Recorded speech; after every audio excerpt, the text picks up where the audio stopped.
Sampai Nabi melanjutkan di hadis itu, ada seorang yang sedang safar, sedang dalam perjalanan jauh, sedang dalam perjalanan, doa itu pasti makbul. Tapi apa yang terjadi? Yamuddu yadaihi ila sama, dia mengangkat tangannya ke langit. Kalau yamuddu itu kayak gini. Kalau kita berdoa biasanya seperti ini. Kalau yamuddu itu seperti ini. Dia angkat tangannya ke langit. Apa yang dia katakan? Ya Rabb, ya Rabb, wahai Tuhanku, wahai Tuhanku. Kata Nabi bilang, wa mat'amuhu haram, wa mashrabuhu haram, wa malbasuhu haram, wa ghudhiya bil haram, fa anna yastajabu lahu. Makanannya haram, yang diminumnya haram, yang dipakainya haram, dia hidup dari keharaman, maka bagaimana doanya akan makbul? Sabbih isma rabbikal a'la alladhi khalaqa fasawwa. Alhamdulillah, nahmaduhu wa nasta'inuhu wa nastaghfiruh, wa na'udzu billahi min shururi anfusina wa min sayyiati a'malina. Man yahdihillahu fala mudilla lahu wa man yudlil fala hadiya lahu. Ashhadu an la ilaha illallah wahdahu la syarika lahu wa ashhadu anna Muhammadan abduhu wa rasuluh la nabiyya wa la rasula ba'dah. Qad adda al-amanah wa ballagha ar-risalah wa nasaha al-ummah wa jahada fi sabilihi haqqa jihadi.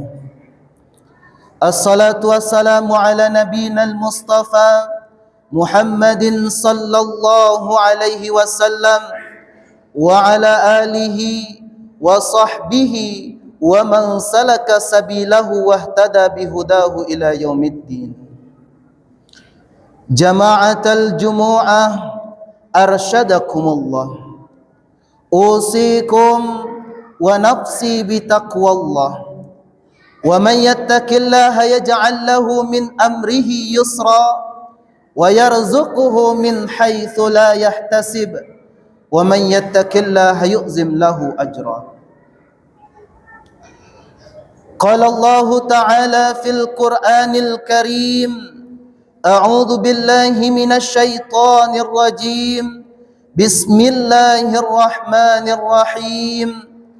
Ya ayyuhalladzina amanu taqullaha haqqa tuqatih wa la tamutunna illa wa antum muslimun. Wa qala an-nabi ittaqillaha haitsuma kunt wa atbi'is sayyi'atal hasanah tamhuha wa khaliqin nas bi khuluqin hasan. Rawahu Tirmizi, hadis hasan. Sidang jemaah Jumat yang dimuliakan Allah, alhamdulillah kita bersyukur kepada Allah, kemudian bersalawat kepada Nabi besar Muhammad sallallahu alaihi wasallam. Allahumma salli ala sayyidina Muhammad wa ala ali sayyidina Muhammad. Selanjutnya khatib berwasiat, mari sama-sama kita tingkatkan iman dan takwa kita kepada Allah, karena bekal yang paling baik untuk menghadap Allah hanyalah keimanan dan ketakwaan kita. Sidang jemaah Jumat yang dimuliakan Allah,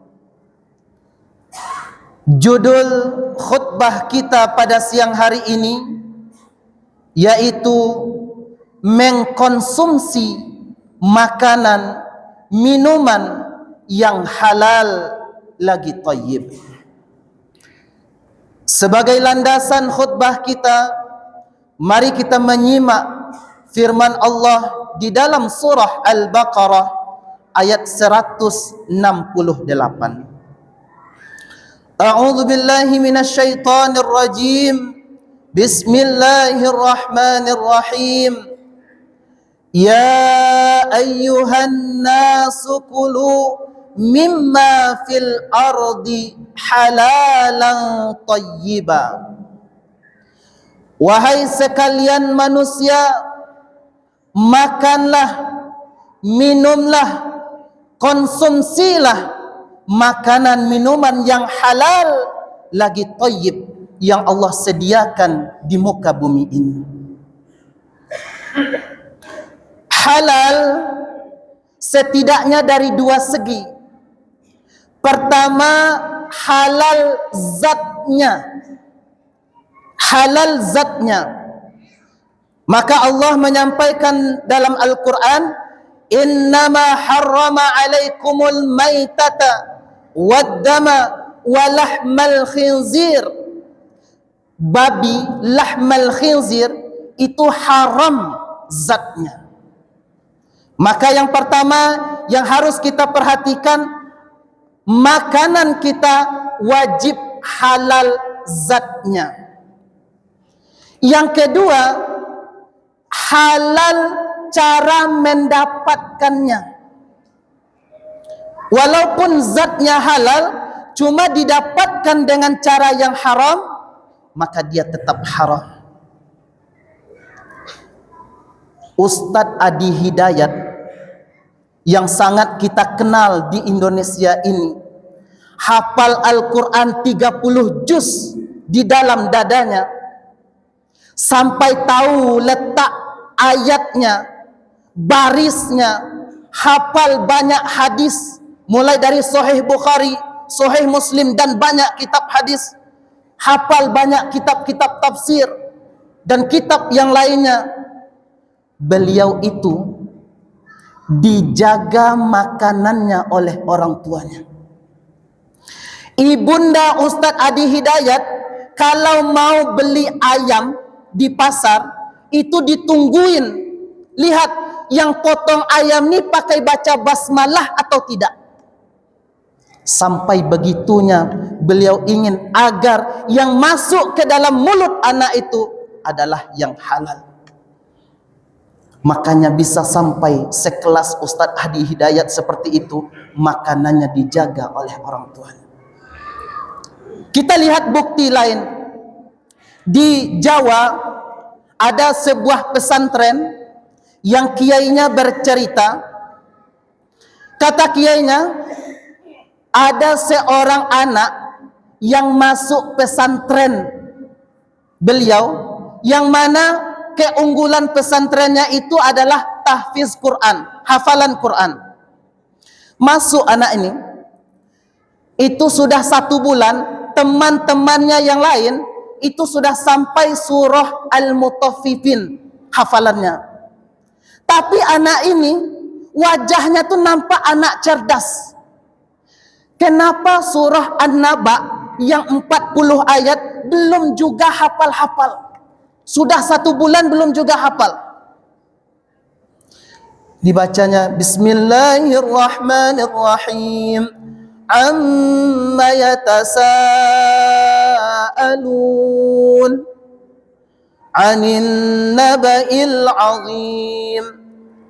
Sudah ayat 2 enggak ingat lagi.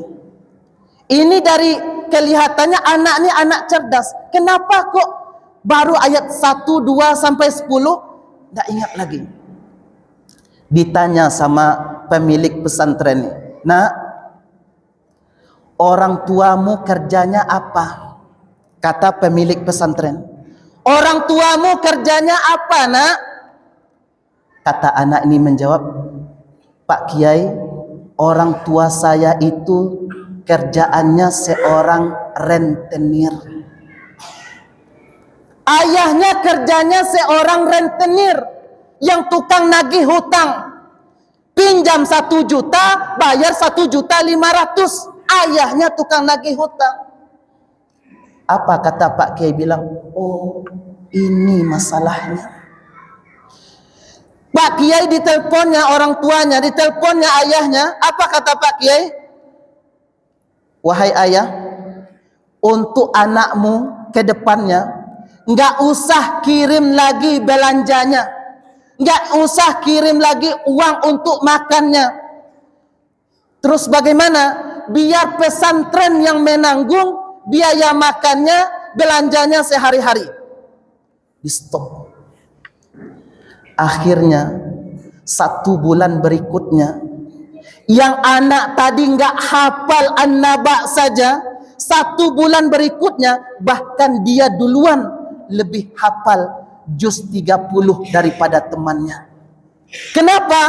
Karena pengaruh makanan yang dikonsumsi dari harta yang haram. Jangan harap Al-Quran akan masuk ke dalam diri anak. Ini sangat penting sekali. Jangan anggap ini sepele. Karena di dalam hadis Muslim, Rasulullah bersabda apa? Innallaha thayyibun. Allah itu maha baik. La yakbalu illa thayyiban. Allah enggak akan terima kecuali yang baik-baik. Sampai-sampai Nabi melanjutkan di hadis itu, ada seorang yang sedang safar, sedang dalam perjalanan jauh, sedang dalam perjalanan, doa itu pasti makbul. Tapi apa yang terjadi?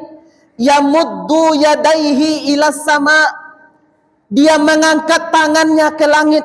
Kalau yamuddu itu kayak gini. Kalau kita berdoa biasanya seperti ini. Kalau yamuddu itu seperti ini. Dia angkat tangannya ke langit. Apa yang dia katakan? Ya Rabb, ya Rabb, wahai Tuhanku, wahai Tuhanku. Kata Nabi bilang, wa mat'amuhu haram, wa mashrabuhu haram, wa malbasuhu haram, wa ghudhiya bil haram, fa anna yastajabu lahu. Makanannya haram, yang diminumnya haram, yang dipakainya haram, dia hidup dari keharaman, maka bagaimana doanya akan makbul? Sangat besar sekali pengaruhnya. Sidang jemaah Jumat yang dimuliakan Allah, daging yang tumbuh dari makanan yang haram, maka neraka lebih berhak untuknya.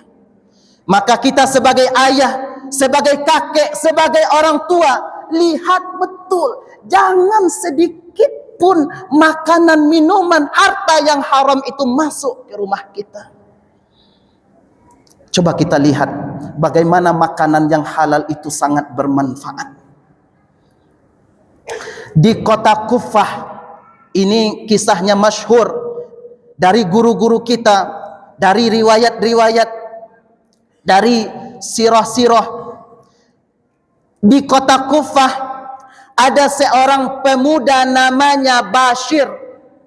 Pemuda yang soleh, pemuda yang rajin beribadah, pemuda yang sering mendengarkan kajian.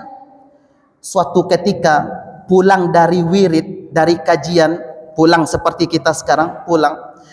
Dia lapar dan haus.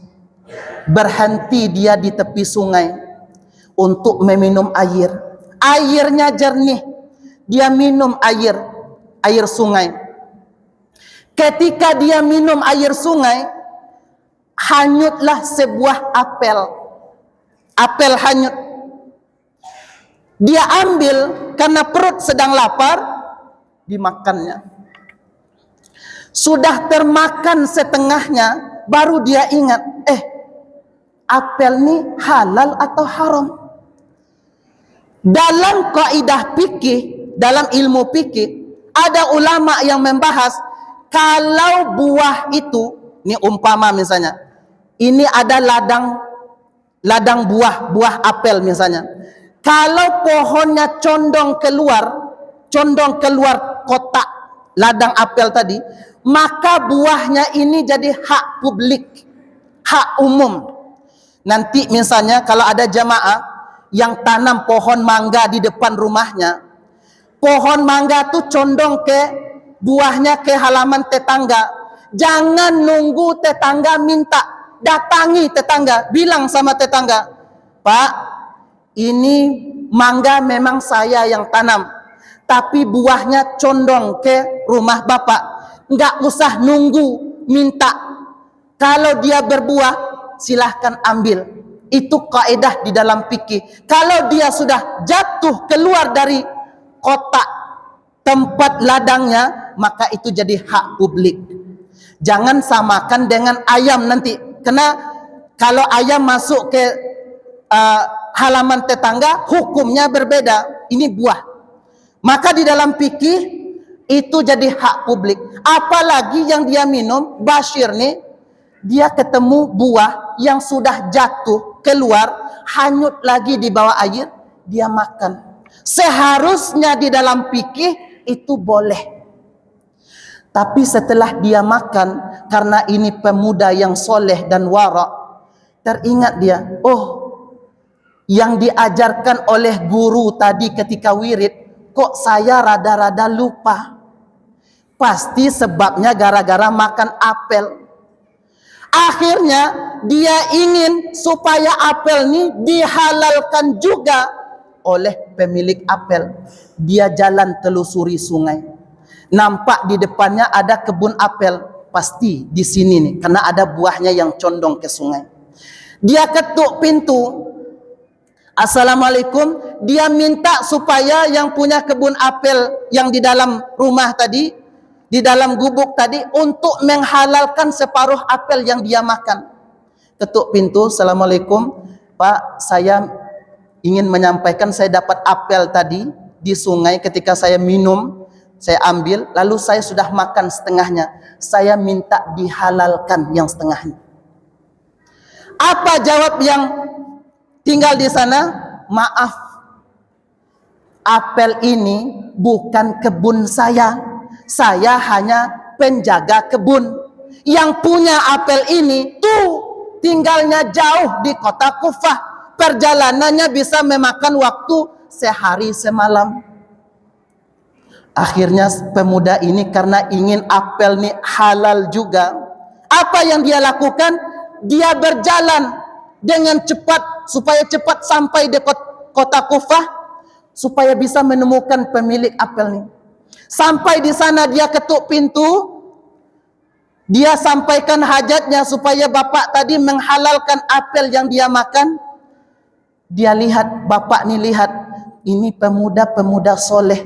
Sampai-sampai separuh apel saja yang hanyut, dia ingin datang ke kota Kufah untuk minta dihalalkan. Apa kata pemilik kebun ini? Kalau mau apel itu saya halalkan, ada syaratnya. Apa syaratnya? Kamu harus menikahi anak perempuan saya. Di dalam hati masih bingung, apakah seberat itu syaratnya? Ternyata beliau tambah lagi, anak perempuan saya itu, kata si bapak, matanya buta, telinganya tuli, dia juga bisu, sampai-sampai dia juga lumpuh. Pemuda ini berpikir di dalam hatinya, bagaimana caranya? Apakah saya akan menikahi perempuan yang seperti itu? Tapi karena niat hati ingin menghalalkan juga separuh apel tadi, dia rela untuk menikahi wanita yang seperti itu. Setelah dinikahkan oleh orang tuanya, pergilah dia melihat istrinya. Dia ketuk pintu, Assalamualaikum. Ternyata di dalam dijawab, Waalaikumsalam warahmatullahi wabarakatuh. Terkejut dia. Masuk dia ke dalamnya, dibuka pintu, masuk dia ke dalamnya, dia sampaikan, bukankah orang tuamu bilang kamu buta, kamu tuli, bisu, bahkan lumpuh, tapi sekarang kamu bisa menjawab salam, artinya kamu enggak bisu. Kamu bisa mendengarkan salam, artinya kamu enggak tuli. Kamu bisa berjalan untuk buka pintu, artinya kamu enggak lumpuh dan enggak buta. Apakah orang tuamu berbohong? Apa jawab gadis ini? Bukan. Orang tua saya enggak berbohong. Kenapa? Karena orang tua saya menjaga mata saya. Dia jaga supaya tidak melihat yang haram, supaya tidak mendengar yang haram, supaya tidak mengatakan kata-kata yang kotor, supaya tidak melangkah ke tempat maksiat. Maka orang tua saya benar karena dia menjaga mata saya dari yang haram. Sidang jemaah Jumat, tahu enggak kita siapa yang lahir antara suami istri yang seperti ini, menjaga makanannya, menjaga pandangan dan segala macamnya? Siapa yang lahir? Yang lahir dari sana adalah Nu'man bin Bashir. Siapa itu Nu'man bin Bashir? Dialah Abu Hanifah. Imam mazhab ada Imam Abu Hanifah, Imam Malik, Imam Syafi'i, Imam Ahmad bin Hanbal, Imam Abu Hanifah. Sampai-sampai kalau solat Isya wudhu solat Isya ini bisa digunakan untuk solat subuh. Begitu beliau menjaga. Yang dijaga makanan, lahir dari yang menjaga semuanya adalah ulama besar. Maka penting untuk kita menjaga itu. Halalan thayyiban, konsumsi makanan yang halal, lagi thayyib. Thayyib itu apa? Lagi baik. Baik itu seperti apa? Baik dari segi kesehatan, baik dari segi manfaatnya, dan baik dari segala segi. Contoh kecil, dendeng itu halal. Dendeng zatnya halal karena daging sapi.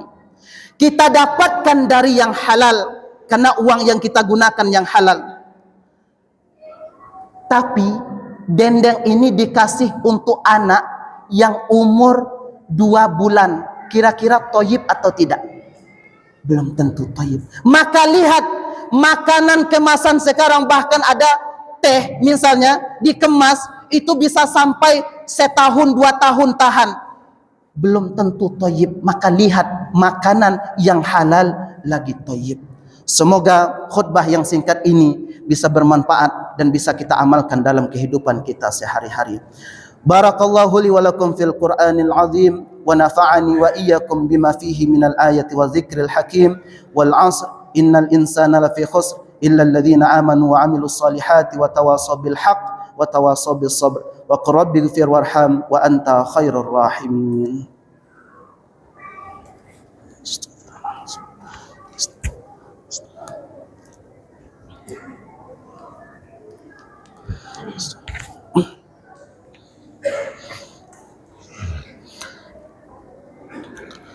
Alhamdulillah nahmaduhu wa nasta'inuhu wa nastaghfiruh wa na'udzu billahi min shururi anfusina wa min sayyiati a'malina man yahdihillahu fala mudilla lahu wa man yudlil fala hadiyalah. Ashhadu an la ilaha illallah wahdahu la syarika lah wa ashhadu anna Muhammadan abduhu wa rasuluh sallallahu ala nabiyyina Muhammadin wa ala alihi wa sahbihi wa sallama tasliman katsira. Qala ta'ala يا أيها الذين آمنوا اتقوا الله حق تقاته ولا تموتن إلا وأنتم مسلمون. قال تعالى ومن يتق الله يجعل له مخرجا وقال ومن يتق الله يكفر عنه سيئاته ويعظم له أجرا. ثم اعلموا فإن الله أمركم بالصلاة والسلام على رسوله فقال إن الله وملائكته يصلون على النبي يا أيها الذين آمنوا صلوا عليه وسلموا تسليما. اللهم صل على سيدنا محمد وعلى آل سيدنا محمد كما صليت على سيدنا إبراهيم وعلى آل سيدنا إبراهيم وبارك على سيدنا محمد وعلى آل سيدنا محمد كما باركت على سيدنا إبراهيم وعلى آل سيدنا إبراهيم في العالمين إنك حميد مجيد. اللهم اغفر للمسلمين والمسلمات والمؤمنين والمؤمنات كلهم أجمعين برحمتك يا أرحم الراحمين. اللهم أرنا الحق حقا وارزقنا اتباعه وأرنا الباطل باطلا وارزقنا اجتنابه. ربنا هب لنا من أزواجنا وذرياتنا قرة أعين واجعلنا للمتقين إماما. ربنا آتنا في الدنيا حسنة وفي الآخرة حسنة وقنا عذاب النار. سبحان ربك رب العزة عما يصفون وسلام على المرسلين والحمد لله رب العالمين. عباد الله إن الله يأمر بالعدل والإحسان وإيتاء ذي القربى وينهى عن الفحشاء والمنكر والبغي يعظكم لعلكم تذكرون فاذكروا الله العظيم يذكركم واسألوه من فضله يعطيكم ولذكر الله أكبر. أقيم الصلاة.